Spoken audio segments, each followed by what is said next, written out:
Guys কেসটা হচ্ছে কি রাত 12টার সময় ভাবলাম আজকে প্রসেনজিৎকে দেখতে যাবো, তাই আর বেশি দেরি না করে পেনে চ্যানটা লাগিয়ে পেনে যেহেতু চেন নাই তবু চ্যানটা লাগিয়ে বেরিয়ে পড়লাম।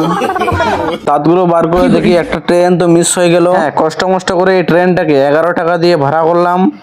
প্রায় 2-3 দিন জারি করতে করতে চলে আসলাম রায়গঞ্জ সুরেন্দ্রনাথ কলেজে। ভিতরে যেহেতু একটা মানুষ ছিল না, একদম ফাঁকা ছিল, তাই আর কি সবাই পেন খুলে ক্যামেরা করেছিল, না মানে মোবাইল নিয়ে ক্যামেরা করেছিল। প্রসেনজিৎ হিরোকে সবাই দেখার জন্য পাগল ছিল, ওদের মধ্যে একটা আমিও পাগল ছিলাম। প্রসেনজিৎ যখন আসে সবাই উত্তেজিত হয়ে ঠেলাঠেলি করতে লাগে।